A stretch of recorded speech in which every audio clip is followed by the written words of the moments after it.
Hi guys, it's Kelly Latavola here, and I am back with another video for Spellbinders, and I am so excited about this card. I really love Tammy Tudoreau's, her style. It just fits my style, that clean style. So I'm using a stamp and die set from her. It is the Party Stamp and Die set. And I'm going to stamp this a couple of times. I'm using my MISTI to do that. In order to stamp a cling stamp in your MISTI, you just need to remove that foam insert because the rubber stamps already have that built in. I am going to stamp this in Copic Safe ink because I'm going to be doing some Copic coloring on the background and then also on the pieces parts that I'm going to pop up. So I'm just inking that up really well I'm using Canson watercolor paper. It is textured, so typically I have to stamp it twice in order to get a good impression, which is what I did here. I stamped it 2 times. And then once I was happy with the way that came out, I switched over to Nina Solar White cardstock, and I'm going to stamp that again. I actually ultimately ended up stamping it 3 times. Honestly, I did. Because I wasn't sure how with the die cutting, and I did want to use the dies. It has 3 different dies in it. One just to cut out the center portion of the hat, one to cut out the full hat, and then one to cut out the little pom-pom. So, anywho, when I pulled this out, I just really wanted like this fun rainbow party card. I love rainbows, and I thought that would be a party I would want to go to. Like, who would want to go to a rainbow party? So I am very lightly putting on some Salty Ocean Distress Oxide in the background, just so I have like a base color. And then I am going to do a lot of spatters because I'm looking for a kind of a confetti explosion, if you will, of color.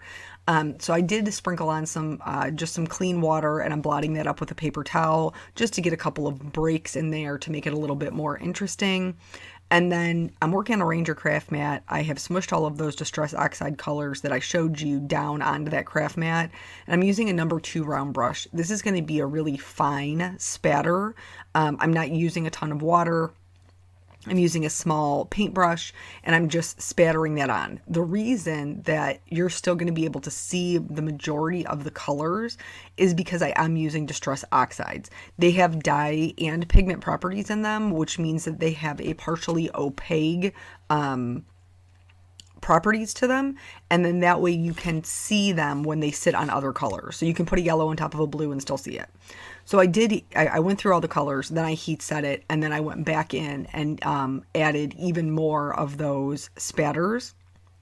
And then, because you know I love me some shine. I love some shine. I love some glitters, especially if I have a rainbow card. I can't not have glitters. So I am using Perfect Pearls in the color Perfect Pearls, and this binds with water. So even if you color something with those, with the powder, you can kind of just lightly spray it and it'll set it. For me, I typically use it with water, so there's no fear that it's going to come off of my card. And then you can just kind of see in the light there all of the different shine that you can get in the background, which I just absolutely adore. So I'm going to set that aside, and then I'm going to start doing the Copic coloring.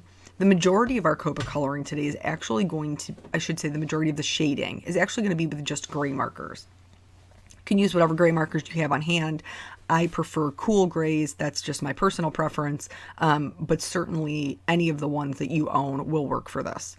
So I'm shading the banner first because of the way the banner is drawn. So they have part of the banner behind on the top and then part of the banner behind below.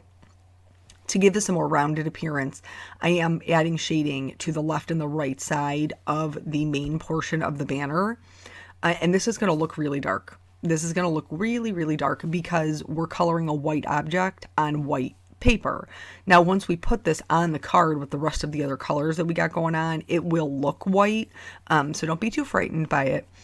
So I did go all the way out to a C7 for this. For the top portion, I went out to just the C5, but to get that separation and push those 2 pieces behind, I did add just a little bit of C7 right up against that line. And you can just see even here without adding, any of the other shading, how that will add dimension and push that piece back. I always work when I'm Copic coloring lightest to darkest, darkest to lightest. It's just how I feel I get the best blend, but you can do whatever works for you. This isn't like the tried and true method for every Copic colorist. This is just the one that works for me. So once that was colored, I am going to do the shading on the hat with the same gray markers. So don't do what I'm doing. Don't do what I'm doing. Do as I say, not as I do. Basically, I was thinking about how I was going to fussy cut out the banner, which is what I did. But I wasn't really thinking about the fact that I was going to die cut out this hat. And so I'm being very sloppy. You can see my edges there. I did have to go back in and clean those up, which was really no big deal because I used some pretty mild grays.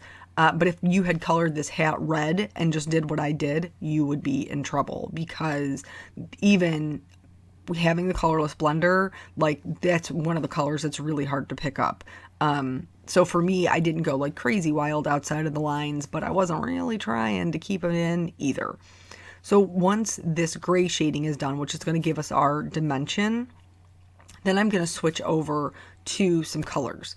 And this is a great tip for anything that you are coloring. If you have grays and you don't have a large Copic selection, or whatever your alcohol marker medium is, grays will help you stretch what you already have, because you can add gray shading to pretty much anything and then put one color over it and still maintain that dimension.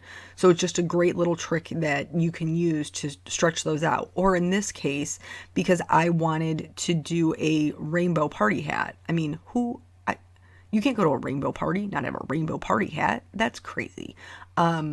But because I wanted to do that, I didn't want to have to pull out a 4-color blend for every color that I was doing. I just didn't. That's way too much work, and I'm lazy.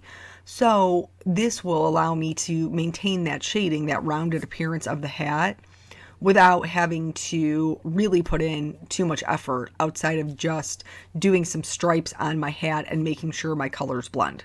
Speaking of colors blending, when you are picking colors to blend, you want to be paying attention to the second number on your Copic marker cap. So that's kind of like the intensity, and that's going to tell you what colors will blend together. So I blend an RV04 to a VO4 to a BO4 to a BG45, and even though it's a 45, it doesn't matter because that last number is 5, so they will blend together.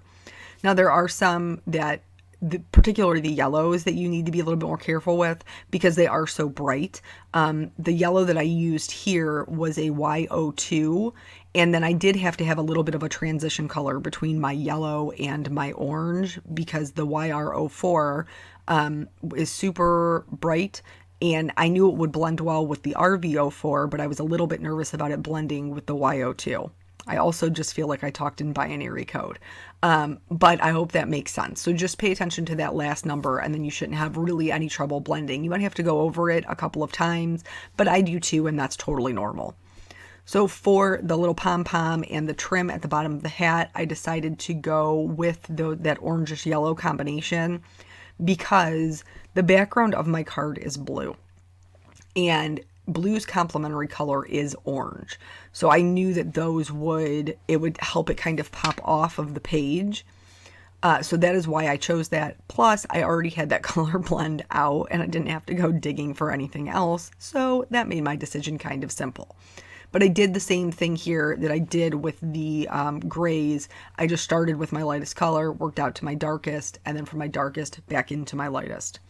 Speaking of complementary colors, see how all of this is flowing? We got a good vibe going on right now. So I wanted to fill in these letters, these party letters. But when I was looking at it, it is drawn so that there is some like accents or details in there, which is really pretty and kind of fun. So I thought at first, well, I'll just fill in the parts that are drawn as accents. And then that wasn't enough color for me. Shocker, I wanted more color. So once I got these all filled in, I was kind of thinking about, well, what am I going to do here? And I decided to go with each color's complementary color. So for pink, that's green, purple, yellow, blue, orange. You get the gist of it. Basically on the color wheel, it's the complementary color is the color that is exactly opposite of it. And then you'll always know that you'll have a beautiful color palette if you pick colors that way.